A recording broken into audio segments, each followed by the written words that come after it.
It was one of those blazing summer afternoons at Lake Holloway, where the air shimmered and people flocked to the water like moths to a flame.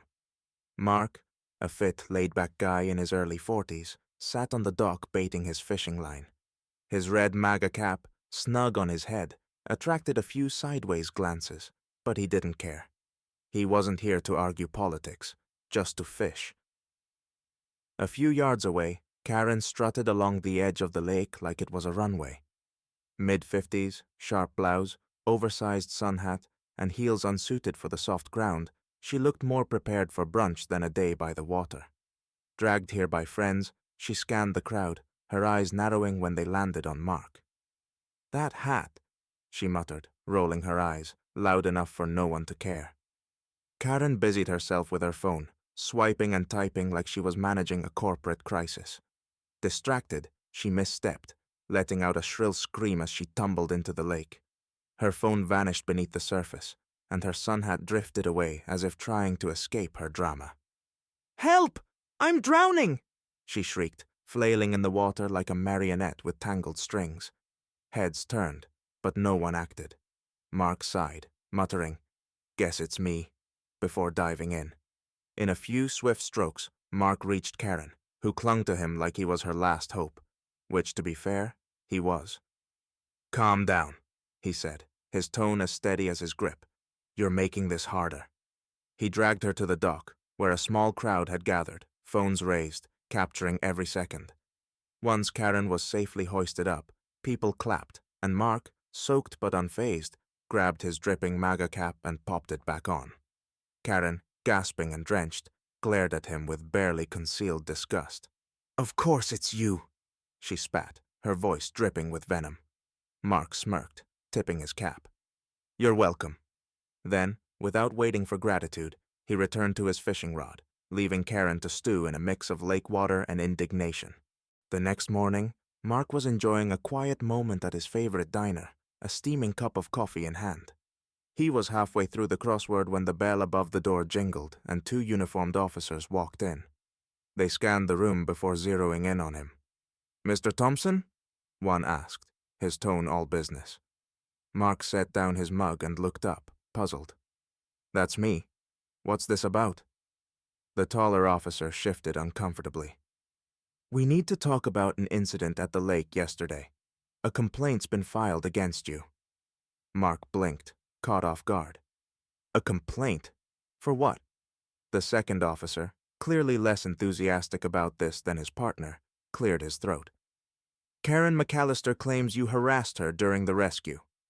Mark let out a sharp laugh, earning a few curious glances from nearby tables. "Harassment! She was drowning. What was I supposed to do? Send a formal request for permission to save her?" The taller officer frowned.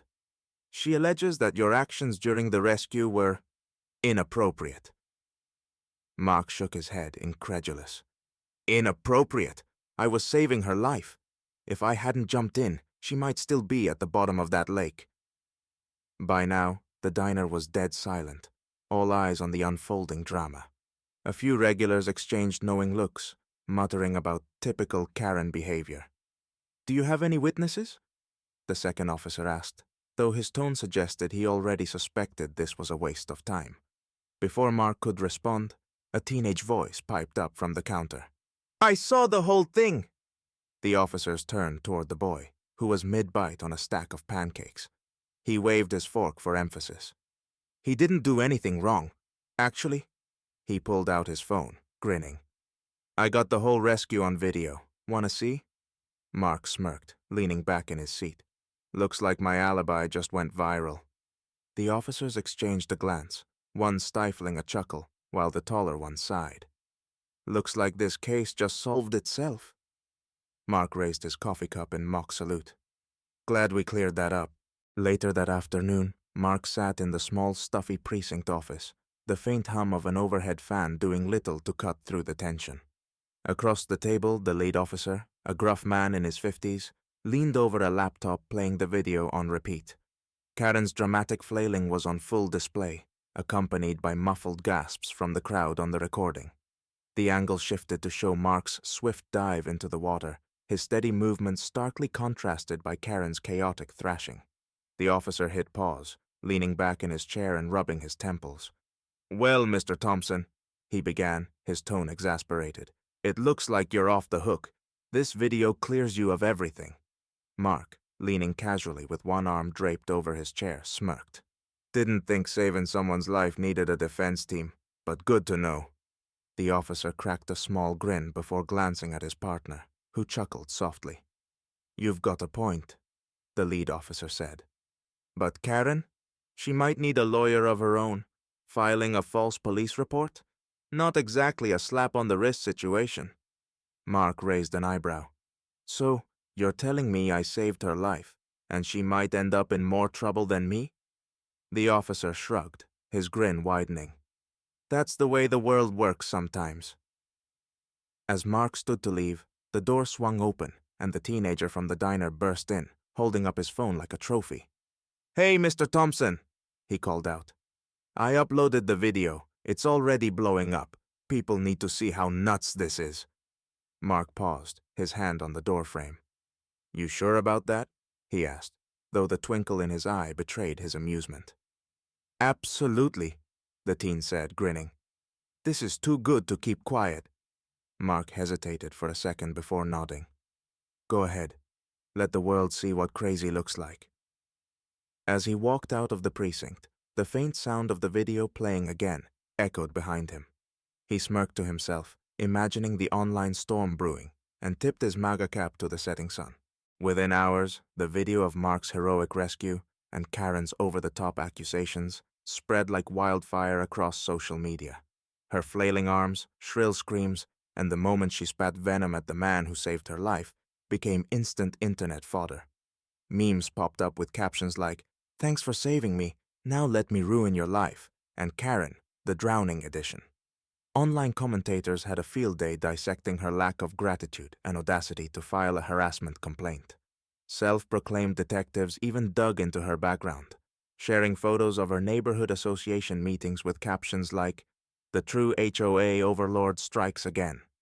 Karen's dramatic antics were roasted on talk shows, parody videos flooded TikTok, and hashtags like #KarenGate and #LakeDrama trended worldwide. Karen's world unraveled as fast as the video spread. Her employer, a progressive nonprofit, released a curt statement. "We do not condone the actions displayed in this video and are investigating the matter internally." Translation? She was fired before she could even post a teary apology video. Neighbors began crossing the street to avoid her, and her phone went silent as even her closest friends ghosted her.